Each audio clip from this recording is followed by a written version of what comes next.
By focusing on calisthenics, you're bound to get an aesthetic physique. This video will prove why. First thing I'll mention is that bodyweight training is all about the basics. Whether you're new or advanced, doesn't matter. We're all doing similar exercises. Push-ups, dips, pull-ups, inverted rows, maybe including some rings and little accessories to isolate some muscle groups. Point is, the path is very clear-cut. You know exactly what needs to be done, and what changes with experience is the volume, repetitions, and of course, progressions. But the basics always remain. And that's why you never spin your wheels. Whereas in the lifting community, 90% are novices for life. And one of the main reasons for that is due to all the confusion in the online fitness space. So many programs, a variety of different machines, and even the free-weighted stuff. You'd be surprised what some creative trainers are recommending.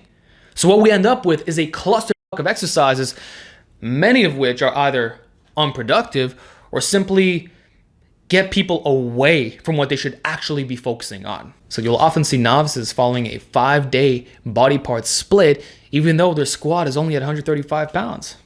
They'd be better off doing full body workouts 3 times a week, trying to induce linear progression, and then maybe adding in a little accessory at the end to correct weak points that may potentially arise from minimalism. But usually guys train with too much volume, incorporate way too many exercises, and don't try to get stronger at what really matters. Whereas bodyweight training is literally the complete opposite on every possible scale. If you can do 25 push-ups, you work up to doing 50 in a set. If you're getting 3 sets of 5 on a pull-up, now you train so that you can do 3 sets of 8 to 12. Then you start incorporating the isometrics. You change your tempo a little bit. You start adding in an additional vertical pull, not just one. You take your 15 down dip workout to 20 down. Your 25 down push-up workout to 30 down. You go from doing a regular push-up to a diamond push-up. Next thing you know, you're elevating your feet. Every little progression makes sense, and you know when you're ready. It's not based off the 1 rep max in most cases, unless we're talking about skill work. It's just do a lot of volume, hard work, no excuses, and progressively get a little bit stronger day by day, while increasing the variety and difficulty of the movements. How complicated is that? It's not. Which is why you don't get paralysis by analysis. And so when you consistently train like this for a good 1 to 2 years, what do you think happens? The aesthetic physique comes out.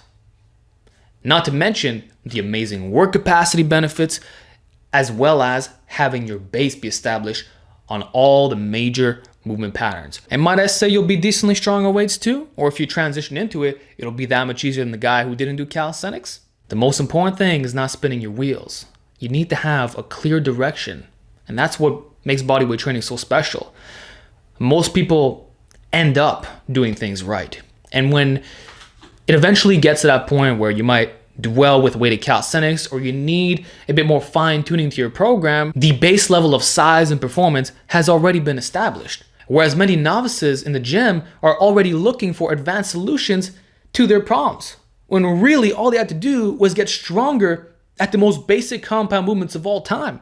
That's it. So you see the difference here in psychology and how the starting point is vastly different.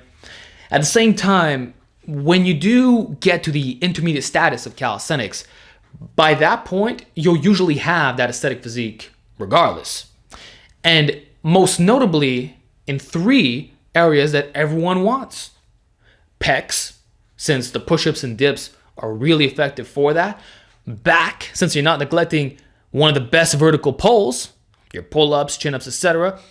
And then the abs, because to optimize calisthenics performance, you're going to be in a leaner state, as well as the workouts themselves burning a lot of calories. We're doing a lot of pumping. The rest intervals tend to be on the shorter side as well. And if we mix in some conditioning drills, like doing a lot of burpees, that's great. Or just going back-to-back circuit training style. You get really fit with this type of training, and the incentive is to remain lean. And you don't necessarily have to bulk as hard. Plus, the frequency of your training can be upped. You might be in there every other day. So the fact that we're so physically active increases our TDEE. And since it's so easy to recomp starting off, you can see why someone would look pretty damn good after a year or two of training in this way. They've gained a decent amount of muscle, at least 10 pounds in most cases.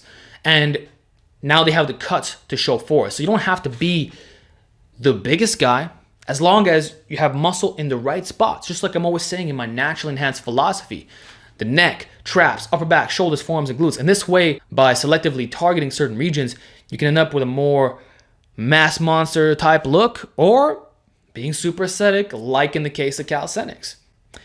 They may not be as big as bodybuilders. That is correct.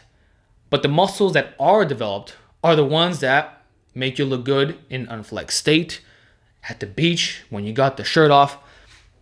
It's aesthetics 101. And I think that's why so many people resonate with the gymnast type of look, as opposed to being an IFBB pro on stage. Both are at the elite level, but who would you rather look like? All right, homies, those are the major observations I wanted to point out. I'm not suggesting that calisthenics is superior to weight training. In fact, I recommend including both, as well as doing weighted calisthenics for the best results. And if you want another video on that, let me know.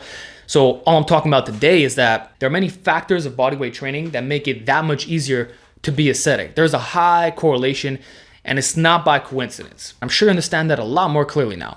So I hope you guys enjoyed the video. Give me your feedback in the comment section. What's your experience been with calisthenics? Did you look your best when doing a lot of it, or did weight training suit you more? What about mixing it all in? I'd love to hear your feedback, and I'll see you in the next video.